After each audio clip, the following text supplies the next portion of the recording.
Assalamualaikum warahmatullahi wabarakatuh. Perkenalkan kami dari kelompok 10 Biokimia 2 SIP A yang beranggotakan 3 orang. Saya Adea Amanda Marcel dengan NIM 021. Saya Nabila Ananta dengan ujung NIM 035.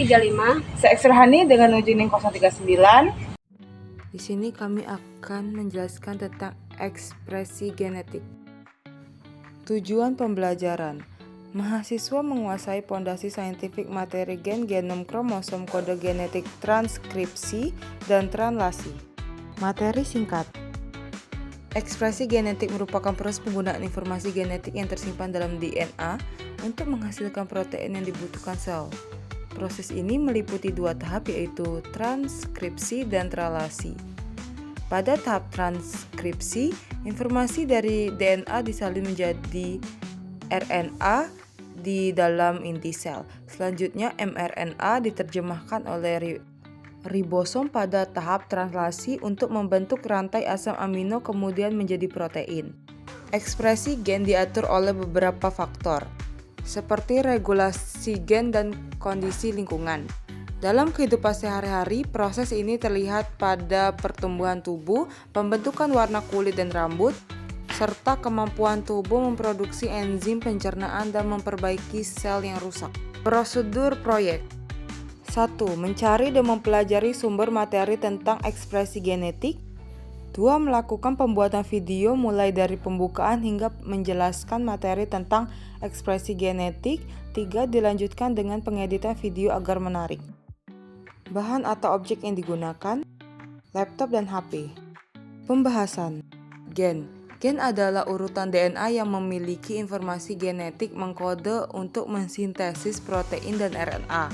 Secara klasik, gen didefinisikan sebagai bagian dari kromosom yang menentukan atau mempengaruhi satu karakter atau phenotype properti yang terlihat, seperti warna mata. George Bedel dan Edward Tatum mengusulkan definisi molekuler dari sebuah gen pada tahun 1940 setelah mengekspos spora jamur Neurospora kerasa ke sinar X dan agen yang lain diketahui merusak DNA dan menyebabkan perubahan dalam urutan DNA atau mutasi.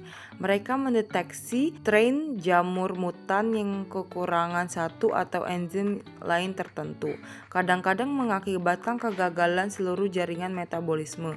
Bedel dan Tatum menyimpulkan bahwa gen adalah segmen materi genetik yang menentukan atau mengkode satu enzim, hipotensi satu-satunya enzim. Kemudian konsep ini diperluas menjadi satu polipeptida, karena banyak gen mengkode protein yang bukan enzim atau untuk satu polipeptida dari protein multi-subunit. Kromosom. Istilah kromosom digunakan untuk merujuk pada molekul asam nukleat yang merupakan gudang informasi genetik dalam virus, bakteri, sel eukariotik. Pada sel eukariotik, kromosom mengandung protein histon yang mengikat dan memadatkan struktur molekul DNA. Siklus sel eukariotik menghasilkan perubahan yang mencolok dalam struktur kromosom. Dalam sel eukariotik yang tidak membelah atau dalam GO dan sel-sel dalam interfase G1, S, dan G2, bahan kromosom kromatin yang bersifat amorf dan tampaknya tersebar secara acak di bagian-bagian tertentu dari nukleus. Pada fase S interfase G1, S, dan G2, bahan kromosom kromatin bersifat amorf dan tampaknya tersebar secara acak di bagian-bagian tertentu dari nukleus. Pada fase S interfase, DNA dalam keadaan amorf ini bereplikasi. Setiap kromosom menghasilkan 2 anak kromosom, disebut kromatid anak, yang berhubungan satu sama lain. Setelah replikasi selesai, kromosom menjadi lebih padat selama profase mitosis, mengambil bentuk sejumlah spesies spesifik dari pasangan kromatid. Kode genetik. Dogma sentral menjelaskan bagaimana informasi genetik dalam DNA AGCT diterjemahkan menjadi protein yang tersusun atas 20 asam amino. Protein ini melibatkan mRNA sebagai perantara yang disalin dari DNA melalui transkripsi dan diterjemahkan oleh ribosom dalam translasi. mRNA menentukan urutan polimerisasi asam amino menjadi rantai polipeptida berdasarkan kode genetik, yaitu hubungan antara urutan nukleotida dan asam amino. Setiap asam amino dikodekan oleh salah satu atau lebih triplet nukleotida kodon dalam DNA. Proses ini berlangsung dengan akurasi tinggi melalui adaptor RNA dan enzim pembentukan ikatan peptida. Transkripsi. Transkripsi adalah proses sintesis RNA dari cetakan DNA yang terjadi di inti sel atau sitoplasma. Proses ini terdiri dari inisiasi, elongasi, atau terminasi. RNA polimerase mengenali promotor, membuka heliks DNA dan mensintesis RNA komplementer dalam arah 5 ke 3. Pada eukariot, hasil transkripsi berupa pre-mRNA yang mengalami proses sebelum diterjemahkan. Sementara pada prokariot, mRNA langsung siap digunakan. Transkripsi merupakan langkah awal dalam ekspresi gen yang penting bagi sintesis protein dan regulasi seluler. Translasi. Translasi adalah proses sintesis protein dalam ribosom dengan membaca informasi genetik pada mRNA.